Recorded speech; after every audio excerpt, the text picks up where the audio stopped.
हमारे पास एक लड़की आती है, उसकी दिसंबर में शादी हुई है, this December, just 4 months of marriage, in fact 3 months of marriage. शादी के बाद इनिशियली 15-20 दिन सब ठीक चल रहा था, but it's arrange marriage. But उसको ये लगा कि कुछ तो है जो नॉर्मल नहीं है। हस्बैंड पूरे वीक बाहर रहते हैं, फिर अचानक से 2 दिन के लिए घर पे आ जाते हैं, फिर 15 दिन के लिए चले जाते हैं, और फैमिली उन्हें बोलती है कि वो टूरिंग जॉब में है, जबकि एक सर्विस पर्सन का टूरिंग जॉब का इतना नहीं होना चाहिए।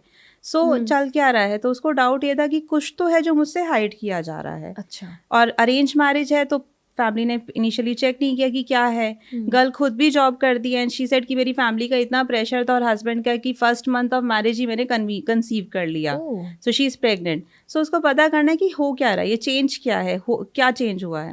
तो जब हमने इन्वेस्टिगेशन करी तो हमें पता चला कि वो लड़का ऑलरेडी मैरिड है। व्हाट? यस, उसकी ऑलरेडी एक शादी हो चुकी है उसकी, और फर्स्ट शादी को 10 साल हो चुके हैं, और उसका 8 साल का एक बेटा भी है, और फैमिली को नहीं पता और ये हमने सारे एविडेंसेस उसको दिए। एक तो शॉकिंग ये था कि वो मैरिड है, उसका बेटा भी है, प्लस एक और चीज़ है, वो उस लेडी के साथ भी नहीं रहता, वो मैरिड है, उसके साथ बच्चा भी है, वहां पर भी ऐसी कभी 2-3 दिन जाता है, प्लस उसका करंटली एक और लड़की के साथ अफेयर चल रहा है जो उसके ऑफिस की कलीग है। अभी वो उसके साथ घूम रहा है। यस, अभी वो उसके साथ घूम रहा है। हमने फर्स्ट मैरिज का उसकी इन्फॉर्मेशन दी कि ये लेडी है जिसके साथ वो मैरिड है, ये उसका बच्चा है और ये यहाँ पर रहते हैं। वो केस ये बॉम्बे का ही केस है। हे भगवान। वो हमने उसको वो सारी इन्फॉर्मेशन दी, प्लस करंटली जिस लड़की के साथ अफेयर में है हमने उस लड़की की उसकी इन्फॉर्मेशन दी कि करंटली अब वो इस लड़की के साथ अफेयर में, ये उस लड़की का नाम है, ये एड्रेस है, और पूरा दिन वो क्योंकि उसके साथ घूमता है, वो हमारे क्लाइंट को बोल रहा है कि वो घर मतलब बाहर ट्रैवल कर रहा है, बट एक्चुअली वो बॉम्बे में ही होता है, बट उस गर्ल के साथ होता है। हमने वो सारे एविडेंसेस दिए। हमारा काम है, केस खत्म हो गया, हमने एविडेंसेस क्लाइंट को दे दिए कि वो मैरिड भी है और अब एक और गर्ल है जिसके साथ अफेयर भी है। वी थॉट कि चलो डिवोर्स हो गया होगा। उसके बाद वो क्लाइंट हमारे पास दोबारा आती है 15 डेज में, बोले कि उसे कुछ लीगल हेल्प चाहिए क्योंकि हमारी लॉ फर्म भी है, उसको लीगल असिस्टेंस चाहिए।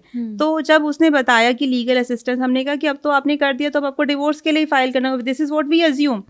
तो शी टोल्ड कि मैंने ये सारे एविडेंसेस अपनी फैमिली को और बॉय की फैमिली को दिखाए। मेरे घर में मेरी मदर इन लॉ है, मेरे फादर इन लॉ है, और मेरी एक सिस्टर इन लॉ जो डिवोर्सी है, ठीक है, वो हमारे साथ ही रहती है। तो कहते जब ये एविडेंसेस मैंने अपने हस्बैंड को दिखा के कन्फ्रंट किया और अपनी फैमिली को दिखाया, मतलब अपने इन लॉज को दिखाए, तो वो मुझे समझा रहे हैं मेरे उसको, और अपने मेरे हस्बैंड को सपोर्ट कर रहे हैं कि यू शुड सपोर्ट हिम, तुम अपने हस्बैंड को सपोर्ट करो। और उनकी किस चीज में? अफेयर में इनफैक्ट अफेयर में क्या, अगर वो उस थर्ड लड़की से भी शादी करता है, ये शुड बी कंसिडरेड, तुम्हें उसे सपोर्ट करना चाहिए।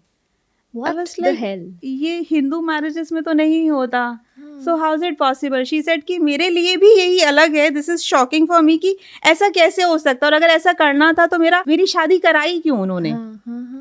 सो शी सेड कि नहीं, हमारे घर में नॉर्मल ऐसा कुछ नहीं होता, अगर वो थर्ड मैरिज भी किया, इवन वो फोर्थ मैरिज भी करे, तो तुम्हें कोई प्रॉब्लम नहीं होनी चाहिए। और कहते ये बात मेरी सिस्टर इन लॉ मुझे समझा रही है जो खुद डिवोर्स्ड है और वो मेरे घर पर है। वो तो उसे क्या लीगल हेल्प चाहिए थी? उसे डिवोर्स के लिए ही हेल्प चाहिए थी कि अब उसे डिवोर्स लेना है, ये सारे एविडेंसेस के बेसिस पे, क्योंकि उसकी खुद की फैमिली भी उसको उतना सपोर्ट नहीं करे, because they are not financially well off, not because कि वो भी ये कह रहे हैं कि ये करो, but they are not financially well off. उसको लीगल हेल्प चाहिए थी कि वो जल्दी से जल्दी यहाँ से डिवोर्स ले सके।